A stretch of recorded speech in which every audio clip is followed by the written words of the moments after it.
Some of you may have already heard of Dave Ramsey's 7 baby steps, but there's always someone who hasn't heard the information that they need to get them out of the predicament that they are in.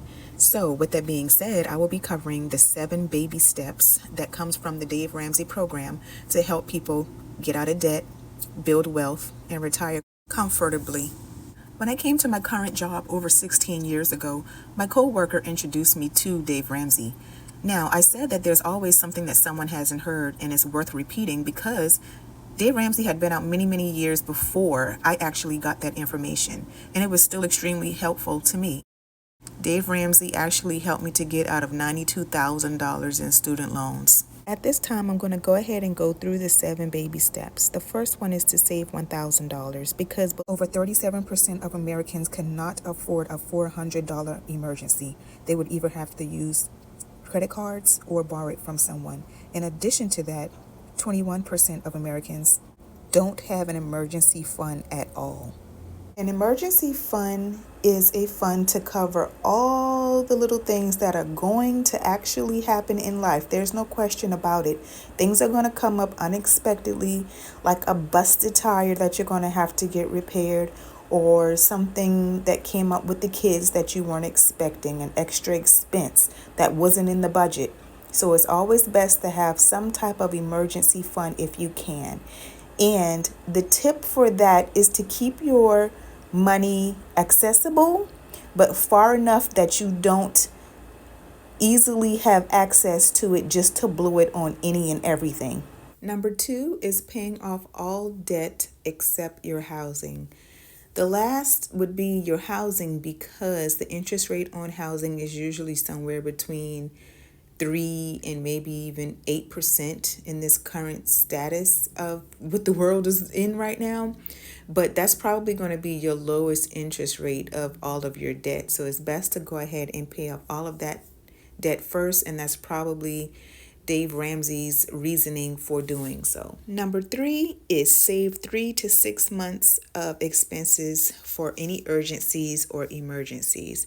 I love this one because you never know when someone in the household could lose a job, someone could get sick and may not even be able to work physically, someone may have a baby. Those are all extremely viable reasons why you would want to have this 3 to 6 months of an emergency fund just tucked away that you don't touch, that's hard to get to, just in case you do need to get to it. There's so many cases where people don't know where they're going to turn, what they're going to do if they lose a job, or when the woman is out of work, or if a child has an unexpected surgery or illness or anything like that may come up, or you may have an unexpected college bill that you didn't know about or that you just weren't expecting, because you just never know in life. Things are going to happen. So having that emergency fund of 3 to 6 months will be extremely beneficial and extremely helpful. Again, just like that $1,000 emergency fund, but this one is just a much larger cushion that is very great to have. Number 4 is invest 15% of your household income into retirement. This is where you begin regularly investing 15% of your gross income for retirement, because if you're still working at 67 and they're continuously raising the retirement age, but it should be because you want to work, not because you have to work. Number 5 of the 7 baby steps is to save for your children's college fund. By this step, you've paid off all of your debts except for the house, and you've already started saving for retirement. So next is time to just save for your children's college expenses. That's if you choose to do so. Some parents nowadays, they're choosing not to cover college and let the child be responsible for that on their own, because the logic behind that is when you actually retire, will that child be able to take care of you is the question. So more people are starting just to focus on their retirement versus saving for a college expense for a child. But 529s are recommended, and they also have ESAs, which are education savings accounts. Number 6 is to pay off your home early. This is an amazing feeling to have no mortgage, no debt, No bank loan hanging over your head with the threat of taking your house. If someone falls ill, you're not able to work, you're not able to make your payments, you go in default for any reason at all. So having a paid home that you can pass down to your children, provided you have the proper documents in place, and just continuing to build that generational wealth is something that is done by having a home that is paid off and that stays in the family. So that is a very big contributor to financial wealth and the well-being and stability of a family for generations to come. The last and the seventh baby step is to build wealth and give. The more wealth you have, the more you can give at your leisure. You don't have to think about it. You can buy what you want without having to think about the price tag if you want to live that way as well. You just have so much freedom when you don't have any debt. And you can do anything that you want. It is the last step and is the most fun step because it gives you the most freedom. You feel you're most free. And I have debt now because I have mortgages on some of the investment properties and whatnot. But I can say that when I was totally and completely debt free, I didn't have any student loans. I didn't have any mortgages. I didn't have a car payment. My car was paid off. It was one of the most freeing feelings that I have ever felt in my life. When I made my last student loan payment, I went to work that day and I went to one of my coworkers and one of my very best friends and I told her.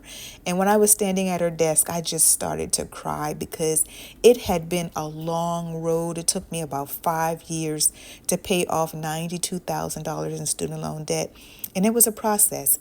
It was a process of having a totally made up and focused mind. It was a process of budgeting, writing everything down, every paycheck that I had coming in. It was accounted for weeks and months before I even received it because I knew I had a goal and there was something that I wanted to do. I wanted to break something in my family that had been going on for generations and things that I saw that I didn't like, things that were uncomfortable. I wanted to break that starting with me because I knew better and I wanted to do better and I wanted my children and my grandchildren and the lineage that comes after me to have better and to know and just live a much better, wealthier, happy life. And to do that, I knew that it had to start with me. And now I can say going through that experience that I know what it feels like to be able to give at your leisure, to buy what you want, to invest how you want. Because if you have more wealth and all of that debt is paid off and you're not paying someone else that interest, now you're in a position to earn that interest and build even more wealth. So if you all have done the Dave Ramsey 7-step program, let me know. I want to know your experiences, how it felt, if you're actually still in the process, or if you had no idea who Dave Ramsey was before you watch this video. I want to know about that too, because this is it's very simple, and I love the fact that he makes it a theme of calling it baby steps, because in life, making little tiny baby steps is the way to eat a huge elephant. You just do it a little bit at a time, and just doing it a little bit at a time, every time you accomplish something, it gives you that sense of accomplishment and that you're actually gaining some leeway. But like I said, I do want to hear your experiences, and I want to thank you all for watching this video. I also want to add in the fact that I actually conducted and I facilitated 2 Financial Peace University classes. I was the facilitator and the instructor of those classes.